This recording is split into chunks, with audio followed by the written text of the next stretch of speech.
quindi ci siamo, è tutto pronto, prendiamo solo il fischio. Bella domenica in campo per questa 32esima giornata del campionato di Serie D Girone B, la 13esima del girone di ritorno, e quest'oggi qui sul campo della Phoenix Arena di San Martino Buonalbergo si sfideranno la Clivense e la Tritium. Ed è iniziata Clivense e Tritium, valevole per la 32esima giornata del campionato di Serie D. Colferai,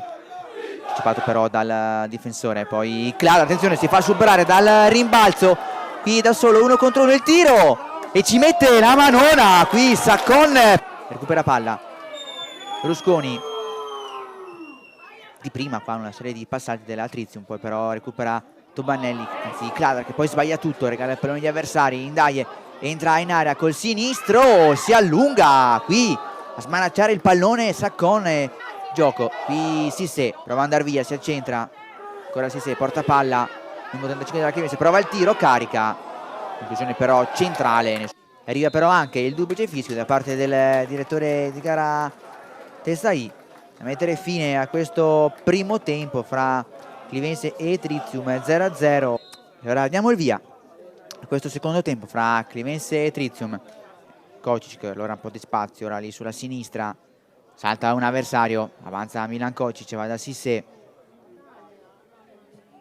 pallone al centro per Venetucci, se lo aggiusta alla conclusione, quindi la linea di centrocampo da destra Richiello, Prandini,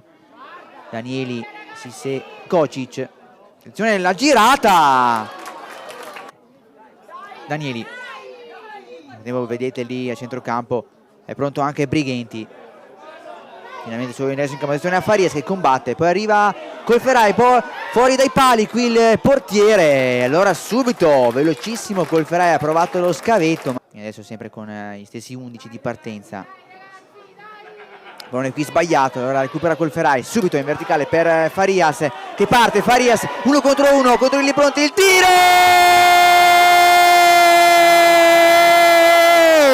Sergio Macedo Farias la sblocca lui, 1-0 per la Clivense, pallone sotto le gambe, lontana Scetti, poi Farias in acrobazia riesce a tenere il pallone vivo, poi ancora Farias prende posizione, la conclusione, spacca la traversa qui, pallone ancora in rimessa, ancora per la Clivense, ma non c'è più tempo perché arriva il triplice fischio, come triplici sono i punti che si porta a casa la Clivense vincendo per 1-0 contro comunque un'ottima Tritium, decisiva la rete di Macedo Farias.